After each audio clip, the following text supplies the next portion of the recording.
The service-oriented approach to linking software systems and applications is transforming the way many organizations share data. This approach improves existing methods of data sharing by providing a service layer between systems. Sharing data between applications is a well-established principle that works on a simple level.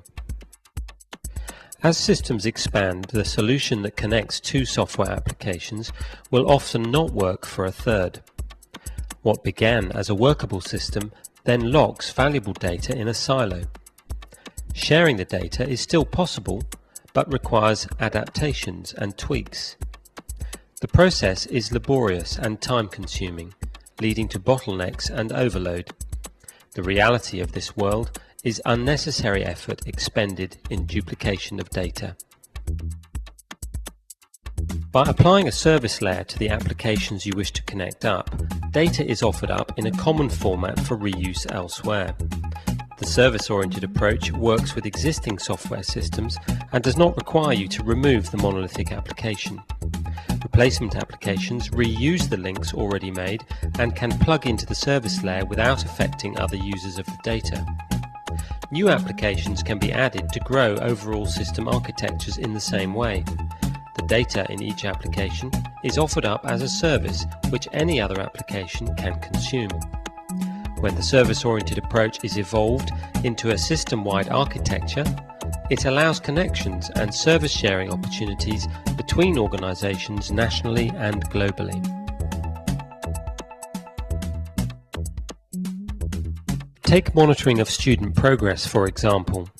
Results are logged by a virtual learning environment, but how much of that data is shared with a management system that is tracking progression against funding? If the motivation and commitment of struggling students is not addressed and they decide to walk away, there is a direct impact on funding.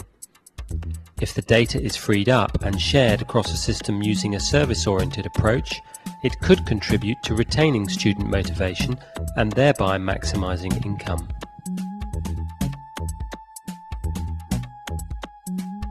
And what if across the education community there was one standard and agreed way to describe a course? It would allow course information to be made available as a consumable service both internally and externally. This is the subject of a current project called Exchanging Course-Related Information, or XCRI, encompassing course marketing, quality assurance, enrollment and reporting requirements. This service-oriented approach enables aggregator organizations like UCAS to gather the standard and agreed descriptions of courses from each provider. Comprehensive details of approved enrollment opportunities are then returned to a prospective student for easy and accurate comparison. Amongst the research community, it is the same principle. Here, the service-oriented approach is enabling researchers to work across institutions in virtual organizations. MyGrid is a project that provides a shared toolkit for creating experiments by coordinating the information flow between distributed resources and services. Workflows and query specifications link together remote and local resources using web service protocols. Workflows created by MyGrid represent the scientific process of the experiments they enact, making them a rich resource for scientists creating their own new experiments. The service layer to this data enables users to share, reuse and repurpose experiments within the MyGrid community.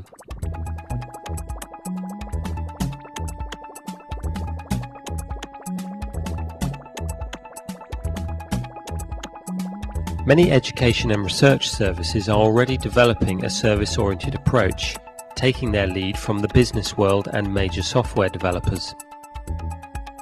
It is in this context that the E-Framework, a successful and expanding international initiative, works to make sense of the service-oriented approach for the education and research community. The E-Framework website identifies and describes the service components needed. It provides the blueprints and reference examples for those in the community who want to gain a greater understanding and knowledge of how to implement a service-oriented approach. The E-Framework website is thus becoming a knowledge base that is developing a shared vocabulary and way of thinking for all in education and research.